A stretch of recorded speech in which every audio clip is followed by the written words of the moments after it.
What's up? We're missing something. That's better. I need you to go away. Hi, I'm Hannah. I will be attending Dartmouth College in the fall with a bunch of other amazing 22s. These are my stats. How I got into the Ivy League. It's cringy just to say. Okay, so I'm making this video because I know how obsessed with them I am when I was applying to and just thinking about colleges in general. But I really just want to take a moment and emphasize that numbers are absolutely not everything. The application for most schools is really looked at by a holistic approach, right? They're not just looking at your numbers. Like, yes, the numbers obviously do help a lot, but they're looking at all parts of you too. I kind of had a hard time believing that for a large part of high school. This year, one of my best friends is going to one of the top schools in the entire country, and she is well below their averages numerically, but she got in because she exceeds their expectations in like every other area. Her grades might not have been absolutely perfect, her test scores might not have been like the 99th percentile, but the school saw how cool of a person she was and all of her passions. In short, I just really want to emphasize that you don't need to be perfect. I'm not perfect. I think schools will take passion over a perfect SAT score almost every time. This is the first video in a 3-part series. I'm so excited to film again because I just finished high school today. It was my last full day of high school. I don't graduate until next week, but I'm done. I don't have to wake up at 6 a.m. anymore. Let's be real, I slept in a lot. It's mostly like 7. But still. Anyway, I'll also have another video on my activities and awards that I've won in high school, and another one where I will go through my transcript and show you the classes that I took and my GPA and class rank and how that all played out. So if you want to see those, go ahead and subscribe. Alright, let's get right into it. So, the SAT, the big boy. I got a super scored 1560 on the SAT. That was with a 790 in math and a 770 in English, I believe. I'm gonna make a separate video going through how I approach standardized tests and how I studied for them and stuff, but in short, I took the SAT 3 times. The first, I took it without studying at all, which I don't recommend. It's really not worth paying that extra money to get a benchmark score, you know? And the second time, since all the schools I was strongly considering applying to took the super score, focused on math in my second SAT, and then in my third SAT, my final SAT, I focused on English. So between my second and my third SAT, I got that 770 and 790. I was aiming for at least a 1530 on my SATs. To get that score above, I don't think it's worth taking it again, because that's the upper percentile for every top university. And I took the essay once, I believe. I got a 19 out of 24 on it, which honestly, that's not that good.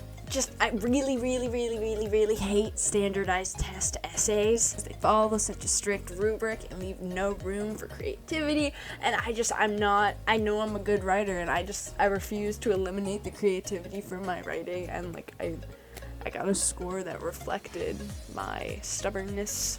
Oh well. As much as I hate the rubrics, I probably should have looked at the rubric before I took the test. Just kind of wrote the essay. I did take the ACT once, and I did okay on it, but it wasn't as good as my SAT, so I didn't end up submitting it to colleges. I also didn't study for my first thing of the ACT because I thought, oh, benchmark thing, but then I took the test and I realized just the pacing, the speed, that it wasn't the best test for me, so I focused more on the SAT. Subject tests. Plain and simple, I got a 770 on Math 1, I got a 780 on Math 2, and I got a 750 on Molecular Biology. Molecular Biology I took when I was a sophomore, and I didn't realize that, you could study for those tests. I kind of just took it because I took AP Bio. I don't know, it didn't dawn on my sophomore brain that, subject tests are things people would study for. I'm, fine with that score, so it's whatever. And yeah, I did not get an 800 on Math 2.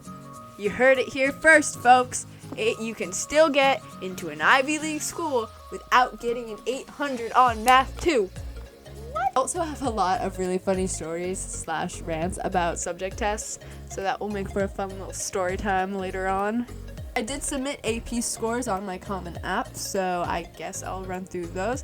I took 5 before my senior year of high school. I took European History as a sophomore and got a 4, Bio as a sophomore and got a 5, and then AP Language and Composition, AP Stats, and AP United States History all my junior year and got 5s on all of those.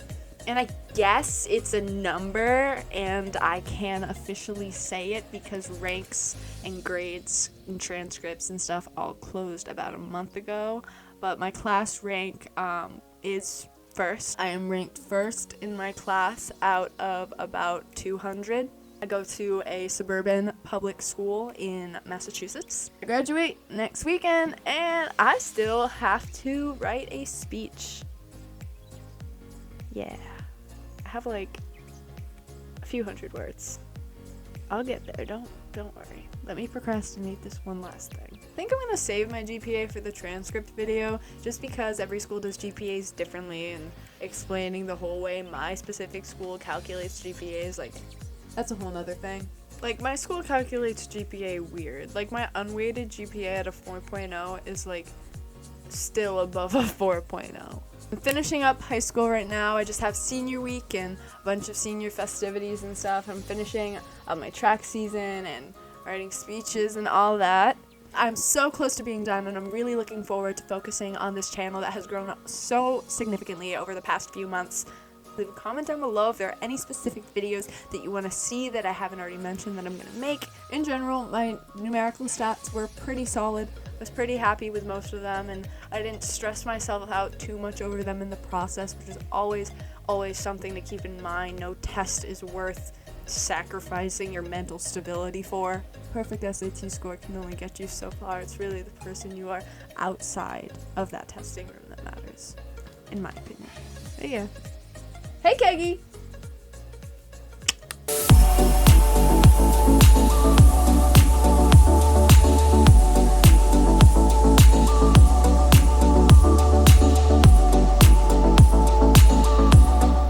You are amazing, and scores mean nothing.